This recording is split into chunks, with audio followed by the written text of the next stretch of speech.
अभी अभी सरिता दफ्तर से लौटी ही थी कि सासू माँ ने आवाज लगाई, सरिता जरा 2 कप चाय बना देना और सुनो थोड़ा जल्दी करना, मैं और तुम्हारे बाबूजी टहलने जा रहे हैं। सरिता कहती है बस माँ जी अभी लेके आई। चाय देने के बाद सरिता अपने कमरे में आती है और सोचने लगती है कि माँ जी ने उसकी देवरानी प्रिया से क्यों नहीं कहा चाय बनाने के लिए, वो भी तो बना सकती थी। वो तो दिन भर घर पर ही रहती है, दिन भर फोन पर गप्पे मारती रहती है, काम ही क्या करती है। और सरिता जो घर की बड़ी बहू थी सुबह 4 बजे उठकर रसोई का काम समेटती है, सबके लिए चाय नाश्ता बनाकर 9 बजे तक दफ्तर के लिए निकल जाती है। उसके जाने के बाद उसकी देवरानी प्रिया सोकर उठती है।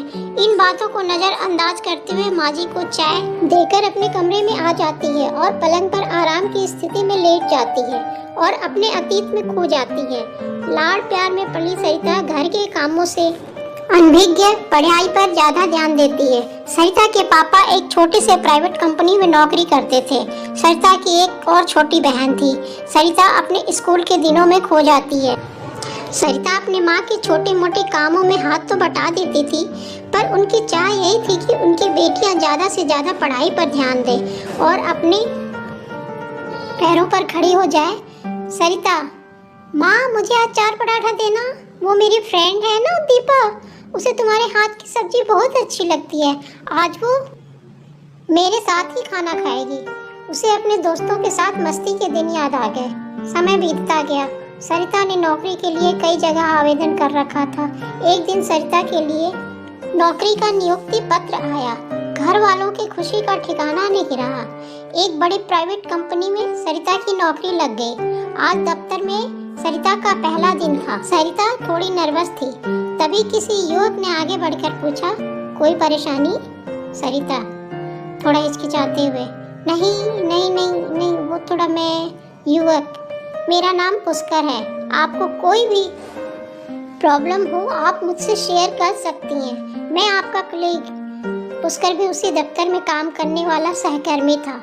सरिता उससे बातें करके अपने आप को सहज महसूस करती थी। कोई भी प्रॉब्लम होती थी तो पुष्कर उसकी सहायता कर देता था।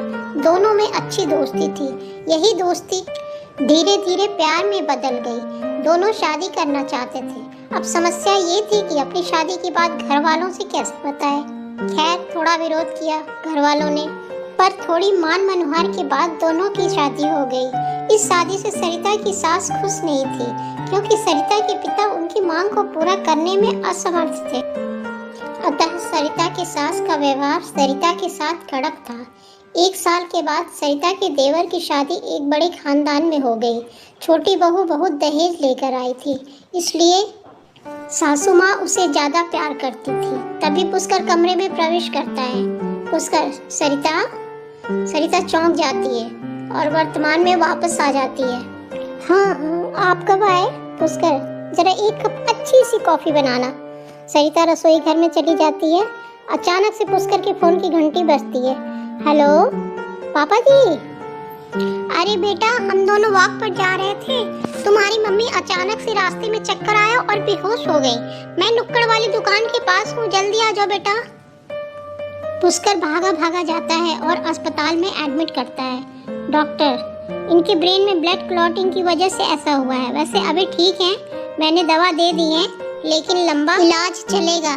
माँ जी अस्पताल में भर्ती रहती हैं। सरिता अपनी देवरानी प्रिया से कहती है, सुनो, तुम मम्मी के साथ अस्पताल में रह लो, घर का काम मैं मैनेज कर लूंगी। प्रिया कहती है, अरे भाभी, परसों मेरे फ्रेंड की शादी है, मुझे शॉपिंग करने जाना है, प्लीज भाभी। सरिता कहती है, ठीक है, जैसा तुम ठीक समझो। सरिता दफ्तर से छुट्टी ले लेती है और सासू माँ की सेवा में लग जाती है। देवर भी देवरानी को शॉपिंग कराने में व्यस्त रहता है। सासू माँ अपनी लाडली बहू प्रिया के बारे में सरिता से पूछती है, प्रिया कहाँ है? एक दिन भी मुझे देखने नहीं आई।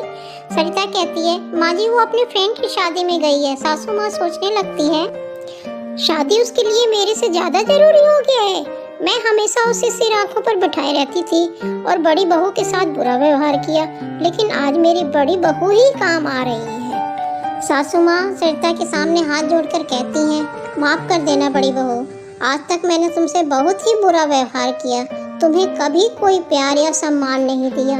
मैं भी कितनी गलत थी। सरिता कहती है, अरे नहीं माँ जी, मैंने तो कभी आपकी बातों का बुरा नहीं माना, बस कभी कभी प्रिया और मेरे में भेदभाव देखकर दुख होता था। मुझे आपसे कोई शिकायत नहीं है, मैंने तो अपना धर्म निभाया है। आप हमारी माँ हो। सासू माँ ने सरिता को गले लगा लिया। आज सासू माँ की आंखों में पश्चाताप के आंसू थे। दोस्तों, क्या पैसा ही सब कुछ होता है? अच्छा व्यवहार और आचरण मायने नहीं रखता?